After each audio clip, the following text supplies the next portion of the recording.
So osteoporosis is such a great example of a scenario where all of the lifestyle pieces get really controversial really fast. This is one of the things I love about this space. So let's just go through the blocks. So I've described our health optimization pyramid before. I'm sure we have a picture of it somewhere. But at the bottom of the pyramid, there's really 4 pillars, right? Nutrition, exercise, sleep, and mindset. So let's run through each of those 4 quickly. With bone health, from a nutrition perspective, there's a lot of information in this space.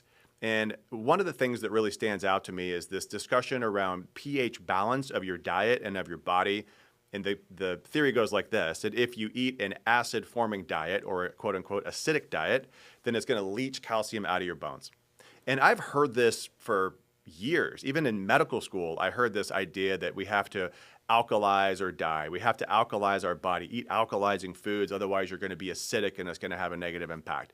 And it's always seemed a little fishy to me. So when I got into this space and I started working with patients, they were following these pH balanced diets. And as a result of these recommendations, they're always eating a low protein diet.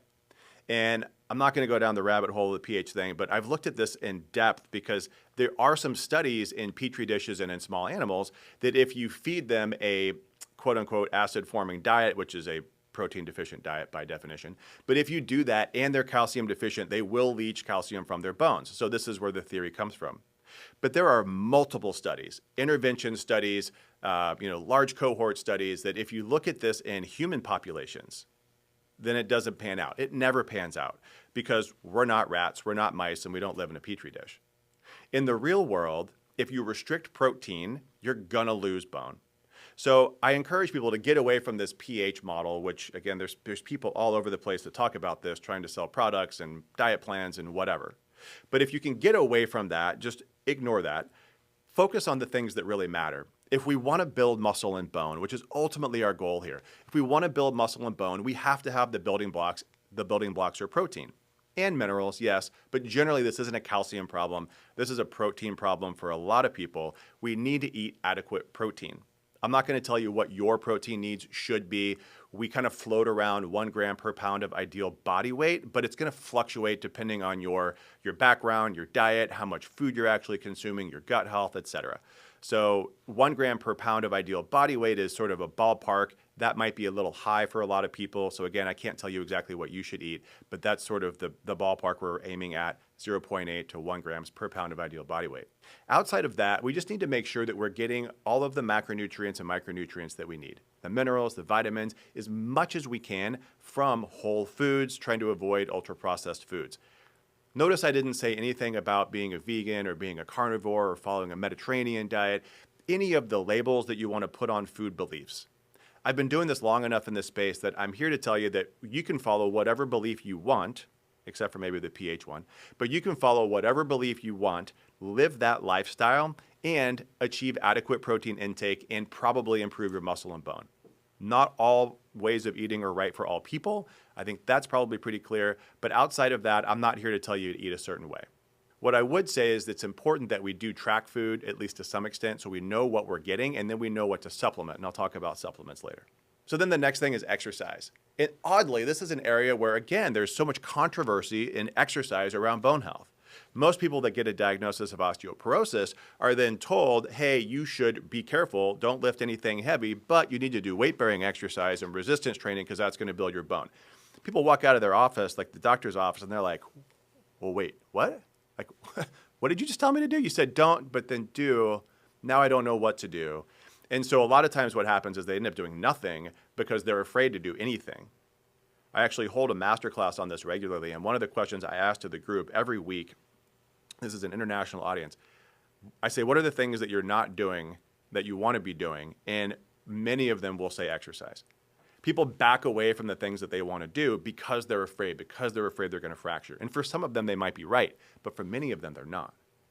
And if we're going to build muscle and bone, we have to do the things that we know are going to build muscle and bone. It's resistance training and some kind of impact, whether it be really impact if you can tolerate that safely, or some kind of simulated impact, and I'll talk about different ways to do that.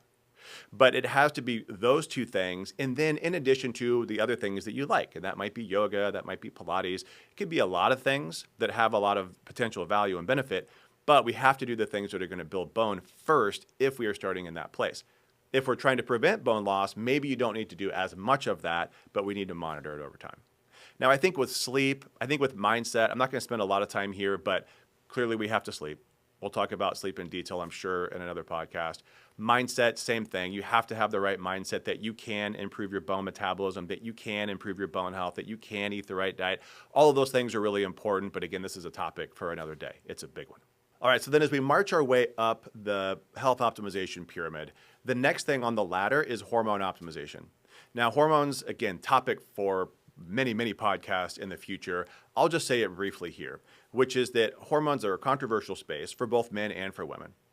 It's a real struggle in the women's space because there's a lot of conversation, coming from ACOG and the Menopause Society, and I'm not saying that their messages are bad. I'm just saying that there's a strong message to not test levels of hormones, and there's a strong message around using HRT, hormone replacement therapy, for symptoms of menopause only. And I understand where this is coming from, and I understand if you're talking about menopausal symptoms that there is a role for this. And I have patients that don't test and are just using the right amount for their symptoms, and that's a thing, and that's okay. But when we talk about bone health, because I have now, again, watched thousands of people go through this, I can tell you that women who are on lower doses of HRT or doses that are inadequate for them, even if they aren't that low, they might not actually be seeing the benefit for their bone that they think they are, because we're actually testing. So we're actually looking at levels of estradiol, which is the estrogen we're most interested in blood. We're looking at levels of FSH, which is another hormone that is in that whole axis. We're looking at bone turnover markers, CTX and P1 and P. I'll explain those another time. We're looking at imaging over time. And I can tell you that there's plenty of women who are on a dose of hormone replacement therapy that satisfies their symptoms. Their symptoms are better of menopause, but they're still losing bone.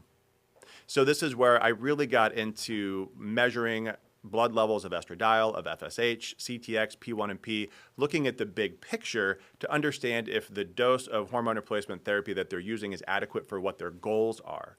And if your goals are preventing osteoporosis, which estradiol is FDA approved to do, then we probably need to be measuring. And that's my argument for testing. There's a lot of other questions here around hormone replacement therapy for women, though, because we have lots of data on estrogen and estradiol specifically. There's some confusion as to whether or not it has to be oral versus transdermal. What if you're using a patch versus, different forms, synthetic versus bioidentical. I'm a big fan of bioidentical estradiol, and I think that's where most of the evidence is pointing us to use. But there are a lot of ways to do this. Unfortunately, progesterone and testosterone are not as well studied, especially in women, because progesterone is always the co-pilot to estrogen. I think it's going to have an interesting impact on bone health because we know that osteoblasts, specifically the cells that build bone, we know that osteoblasts have progesterone receptors. We know that for women who are cycling, if they aren't actually ovulating and they don't have a luteal rise, which is when you would expect in the cycle to see higher levels of progesterone, if that doesn't happen, then we know that they're going to lose bone. So I know that progesterone has a role, but I can't say to what extent it has a role. Same thing with testosterone. There's only a handful of studies that have looked at testosterone and bone either density or fracture reduction over time in bigger cohorts. And we think that there is probably benefit. The studies show that there is likely benefit, but not well studied. And in the US, there is no FDA-approved product for women with testosterone. So that brings a whole challenge of how to get it. And again, we can't say who's the right population, how much should they be using, what should their levels be, et cetera. So there's a lot of unknowns around HRT and bone health in women, but I think that we can be doing a lot better than most of us are as providers who are helping women to understand HRT, especially in the perimenopause and postmenopausal space. And then we can talk about men. So men generally don't have as much of a risk of osteoporosis and fracture. It's true. But I think we're going to see a big increase in the number of men who have low bone density and osteoporosis because we are seeing an epidemic of low testosterone. We know, and I just said, estradiol is really important for bone health. As men lose testosterone, especially if they're losing it early, their estradiol levels drop too. We as men only make estradiol in large quantity by converting our testosterone into estradiol. So if we have low T, and we have all the symptoms of low T, you also have low estradiol likely, and this should be measured. I think we're going to start seeing more and more men that have osteoporosis, even though their starting point is better, they're going to actually have lower levels of testosterone, lower levels of estradiol, and they're going to be losing bone faster. So for men, we again need to be optimizing hormones. We need to be looking at what's happening, not just what your total T, not just what your libido is like, but what's actually happening under the hood. And that's Health 3.0. And then lastly on hormones, we have to have a conversation around thyroid. Again, so much misinformation here. There's so many challenging statements around untreated hypothyroidism. If it's low and you treat it, it's going to lose bone. If it's high and you don't, you're going to lose bone. There's so much confusion here. But what I can tell you is if we treat the thyroid, which we should, and we're treating it adequately and the levels look good, then it's not going to injure your bone. It's not going to be a net negative for bone. We have to treat thyroid because if your thyroid isn't functioning appropriately, nothing else is either. All right, so I got through the foundation of the health pyramid as it pertains to osteoporosis. I got through hormones, and again, this is a much bigger conversation, but as it pertains to osteoporosis. And I think we should stop there because the next layer of the pyramid is going to be supplementation. And boy, that's a big topic, and there are so many things to talk about. So I think we'll leave that one for another day. I also want to talk about some of the other industry things. I want to get into some of the ideas of osteogenic loading. You've probably heard of the companies OsteoStrong or Biodensity. I want to talk about whole body vibration, like a power plate, and some of the details around those things. And this is a whole episode in and of itself. So we'll get into that in part 2 of osteoporosis as a highlight. And then we'll kind of wrap it all together in how we actually are seeing improvements and why I pretty confidently say that it is possible to prevent osteoporosis and even potentially reverse osteoporosis if you have the capacity to do the things that we know are going to be good for bone health based off of the literature because it is robust and it is out there. So after listening to this episode, I think you'll be ready to get into part 2, which is going to be more in-depth on supplementation, some of the modalities that are advertised for bone health so that we can really get into more details around how we're actually seeing people improve bone density, reversing osteoporosis. But again, we need to save that for another episode. And remember, life is about creating memories and aging with strength and grace.